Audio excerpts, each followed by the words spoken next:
Picture a city that never slows down. Cars honking, footsteps rushing, neon lights flickering. But in the middle of all this noise sits a little girl who no one seems to see. Her name? Lila. Just 12 years old, but already carrying the weight of 1,000 lifetimes. She's curled up near the subway entrance, a torn cardboard sign resting in her lap.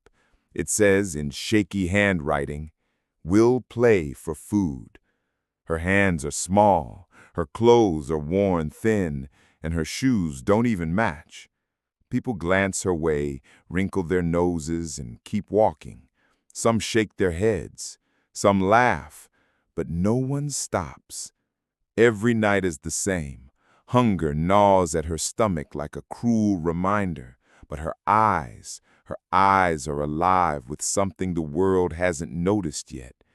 She doesn't look at people the way beggars do.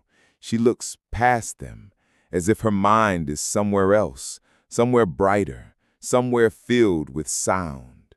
Because deep inside her, beneath the dirt and the hunger, there's a fire, a secret, a gift that could stop the whole world in its tracks. You see, Lila isn't just another homeless girl. She's a piano prodigy. But out here on these streets, prodigy means nothing. Out here, talent doesn't buy bread. Out here, dreams feel like luxuries only the rich can afford. Still, when she walks by music stores and sees a piano in the window, her fingers twitch, her memory stirs, and melodies she hasn't touched in years come flooding back. She remembers sitting with her mother before the sickness, before everything fell apart. She remembers hands guiding her across the keys, teaching her how to make music that told stories without words.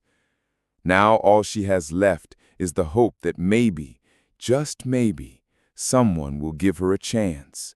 One piano, one moment, that's all she needs. But will the world ever stop laughing long enough to listen? It was late one rainy evening when Lila wandered into a small cafe. She wasn't there for food. She wasn't there for warmth. She was there for that. In the corner stood an old upright piano, its surface scratched and dusty, its keys yellowed with age. But to Lila, it was more beautiful than gold. She approached the owner timidly. "Sir, please, may I play just one song? I won't cause trouble, just one song." The man looked her up and down, her tangled hair, her muddy shoes, a homeless girl in his cafe. Customers overheard her timid request and burst out laughing. "Play her?" one man scoffed. "Bet she doesn't even know which key is which," another sneered. Someone tossed a coin at her feet. "Go on then, little beggar, play. For food?" Lila's cheeks burned. Every cruel laugh stung like a slap.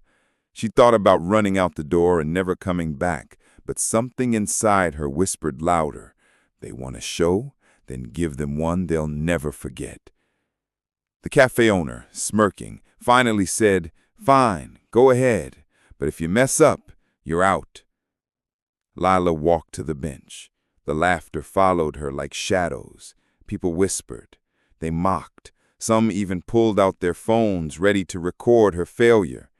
She sat. Her tiny hands hovered over the keys. They trembled, not from fear, but from hunger, from cold, from the weight of all those eyes waiting for her to break. And then she pressed the first key. A soft, trembling note filled the air. Another followed, then another. The laughter began to quiet. At first it was faint, a gentle melody like a whisper against the storm of voices. But then her hands came alive. Her fingers flew across the keys, weaving sound into something magical. The cafe went silent. Cups stopped clinking. Conversations froze mid-sentence. Even the rain outside seemed to pause and listen. This wasn't the clumsy banging of a child. This was mastery. This was heart. Every note carried a story of loss, of hope, of dreams buried under hunger, but not forgotten. The customers who mocked her earlier leaned forward. Their mouths fell open. The man who had thrown a coin at her feet now looked down ashamed. A woman in the back wiped tears from her eyes. Her music didn't just sound beautiful, it felt alive. It touched wounds people didn't even know they carried. It reminded them of heartbreaks, of lost loves, of moments they wished they could return to. When the final note rang out, the cafe was no longer filled with laughter. It was filled with silence, and then suddenly thunderous applause. For the first time in forever, Lila smiled. Among the clapping crowd sat a man who hadn't taken his eyes off her since the first note. He wasn't just impressed, he was stunned. His name was Professor Alden, a music teacher from the city's conservatory. He knew talent when he heard it, and this little girl, she wasn't just talented, she was extraordinary. After the applause, he approached her. "Where did you learn to play like that?" he asked gently. Lila hesitated. People usually asked her where her parents were, not about her music, but something about his voice felt safe. So she told him. She told him about her mother, the pianist who taught her lullabies, about losing her home, about living on the streets, clinging to her music like a lifeline. The professor's eyes softened. "You don't belong on the streets," he said. "You belong on a stage. Let me help you." For the first time in years, hope lit up her face. The weeks that followed were unlike anything Lila had known. She had food, she had shelter, she had a piano to practice on every day. Under Professor Alden's guidance, she grew stronger. Her hands no longer trembled from hunger, but from passion. She learned new pieces, mastered old ones, and discovered that her music was more powerful than she ever imagined. Word spread, small performances turned into invitations. Audiences gasped at the little girl who once sat on a sidewalk with a cardboard sign. Every performance wasn't just music, it was proof. Proof that greatness can come from the unlikeliest places. Among the clapping crowd sat a man who hadn't moved once during her performance, Professor Daniels, a black music teacher from the city conservatory. He'd faced racism his whole life. He knew how the world could judge you before you even spoke. That's why, when he heard Amara play, he didn't just hear talent, he heard her story. When the applause died down, he walked over. "Child," he said gently, "where did you learn to play like that?" Amara froze. Usually when strangers approached her, it was to chase her away. But something in his voice made her trust him. So she told him. She told him about her mama, the church pianist who taught her everything. She told him about losing her to illness, about losing their home, about clinging to the only thing she had left, music. The professor's eyes softened. "You don't belong on these streets," he said. "You belong on a stage. Let me help you." For the first time in years, someone didn't see her as a problem. They saw her potential. The weeks that followed were like stepping into another world. For the first time in a long time, Amara had food, a bed, and a piano to practice on. Under Professor Daniels' guidance, she blossomed. Her fingers, once stiff from hunger, glided effortlessly across the keys. She mastered complex pieces, learned to read music fluently, and grew stronger with every lesson. Word spread quickly. People whispered about the little homeless black girl who played like a genius. Videos from the cafe surfaced online, gaining views by the thousands. Some praised her talent, but others sneered in the comments. "She doesn't belong in conservatories. She'll end up back on the streets anyway. Talent or not, she's not one of us."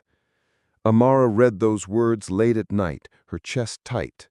But every morning, she sat at the piano again. Because for every voice that doubted her, There was her mama's voice, reminding her to let her music speak louder than hate. The night of her audition came. The grand hall of the conservatory was packed with people, some curious, some skeptical, some waiting for her to fail. Amara walked onto the stage, her braids tied neatly, her hands trembling just a little. She sat at the gleaming grand piano, the weight of every cruel laugh, every racist whisper, every night on the streets pressing down on her shoulders. She closed her eyes, and then she played. Her music filled the hall like light breaking through darkness. It was powerful, defiant, and beautiful. It told her story in ways words never could. When she struck the final note, the hall erupted in thunderous applause. People rose to their feet, clapping, cheering, some even crying. Amara stood, her chest heaving, tears in her own eyes. She had done it.